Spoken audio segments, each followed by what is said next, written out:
make it any easier to digest a few days later on kind of what went down in the second half, and then kind of how do you move forward after that kind of, and what went down the last 30 minutes, or specifically the fourth quarter? Yeah.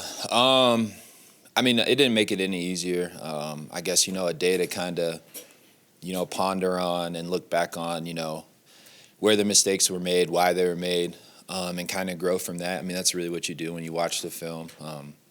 You know what jobs you have on certain plays, and, on this particular play, think back and why didn't you get it done? And then, you fix that moving forward. And so it didn't make it any easier. I felt like, this past Sunday was just like the other Sundays, except, it was obviously a bigger lead by us, and we, didn't find a way to close it out. And that just, from a defensive standpoint, you're up by 20 points at halftime or whatever, you got to close that game out, no matter if the offense doesn't get another first down. And so, we take a lot of onus on that part. Justin, up until Sunday, you talked about how the communication's been so good in the secondary, and then after the game, you said that the communication wasn't really there on Sunday. Why was that?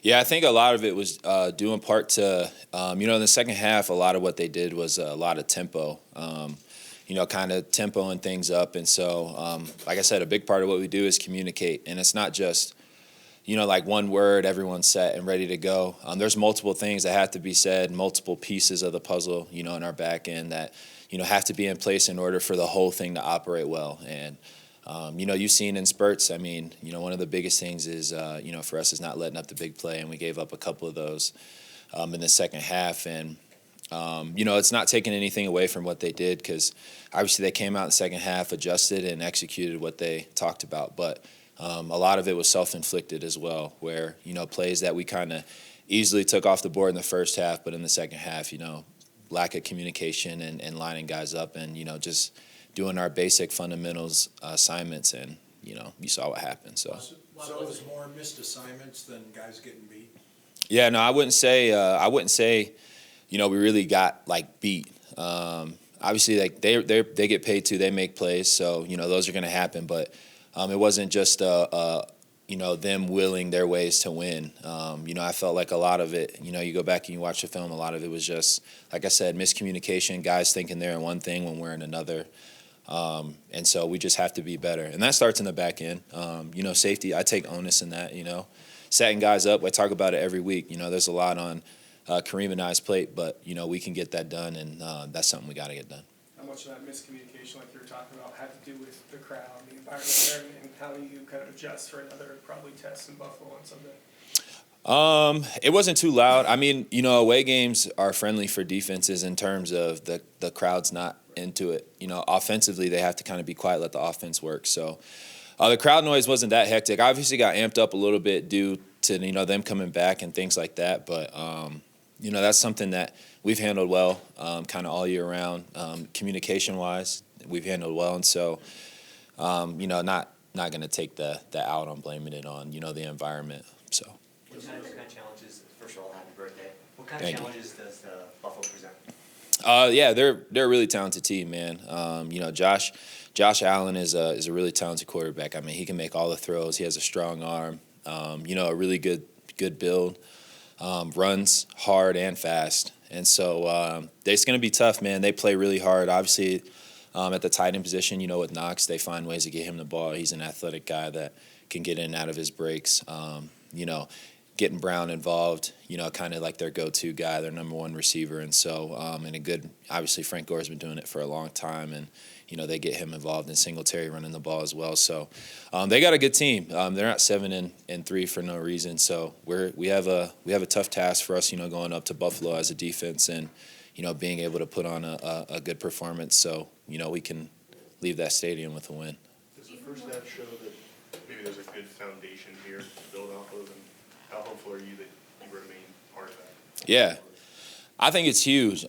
This might be a little long-winded because I was kind of just talking about this with, some of the guys in the locker room and even on the plane ride back. But I feel like a lot of this year, you can see like the spurts of kind of the foundation that's being built. And obviously, we don't want to sit here and have moral victories or, we're here 3-7. That's the reality. We're paid to win games and things like that. But with that being said, You're not going to have every year. Unfortunately, you're not always going to be in it unless you have, the foundation over the years that has set you up, and guys coming in and, there's that continuity of guys coming in and this is how it's done. This is what we're doing. And this is how it's going to be. And this is our motto and our mantra for success, right? And so, with Vic being a first-year head coach here, installing a new defense, installing a new offense, you can see guys are buying in. I mean, the systems are working. Now for us, it's, figuring out now, like, all right, now we all need to come together as one and figure out how to, like, close games out defensively, find ways to, once we're comfortable, the turnovers and takeaways will start becoming, more and more easy and things like that. And I'm not going to speak on the offensive side of the ball, but I'm sure it's the same for them. They get comfortable. Guys play together.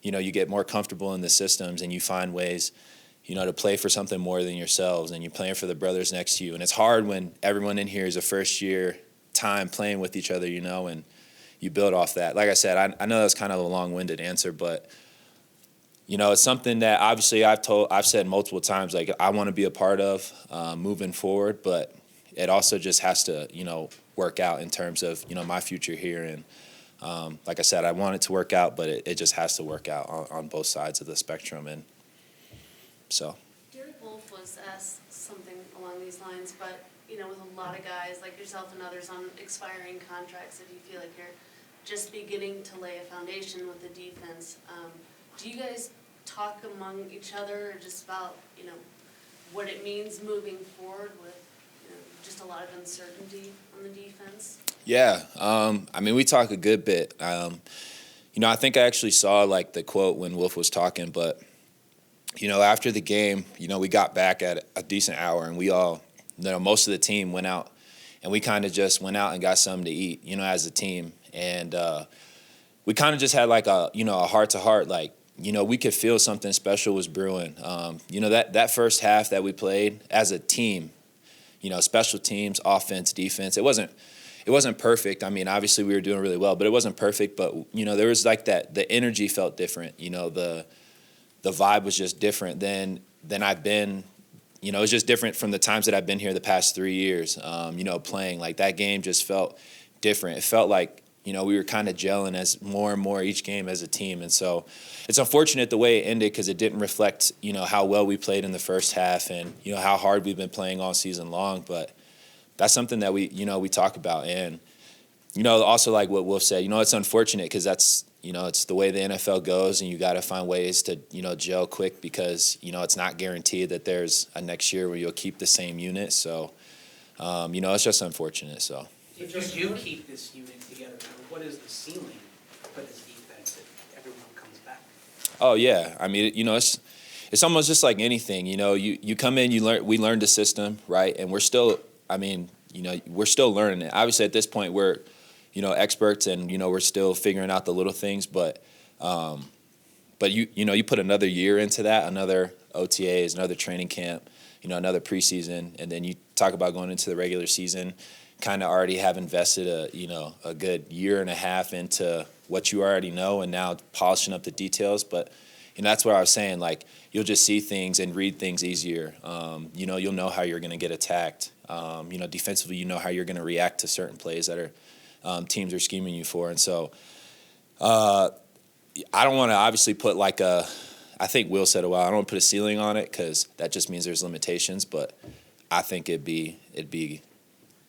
A really good defense to be a part of. Obviously, it's about winning and losing. We all understand that. But chemically, what does success look like for the rest of the season, just based on the outline that you've given us? What would be successful in your own mind? Well, we've seen defensively, and I'm just going to be talking defensively, but we've seen what we're capable of. I mean, that Vikings offense is really good. Obviously, we saw that in the second half, but and we've played really good teams all year long. I don't even know what our strength of schedule is, but we've played great offenses week in and week out. And I think for the most part, I don't know where our rankings are defensively, but we've done a pretty darn good job, especially, like I said, it being a first-year system. Now, there's no moral victories in that. The fact of the matter is we're sitting here 3-7. But with that being said, for the rest of the season, holding that standard of what we put on in the first half for the rest of the 6 games that we have left, and kind of setting the tone. And and just, playing hard every play. Guys, time for one or two more? Good, all right. Cool. Thank you.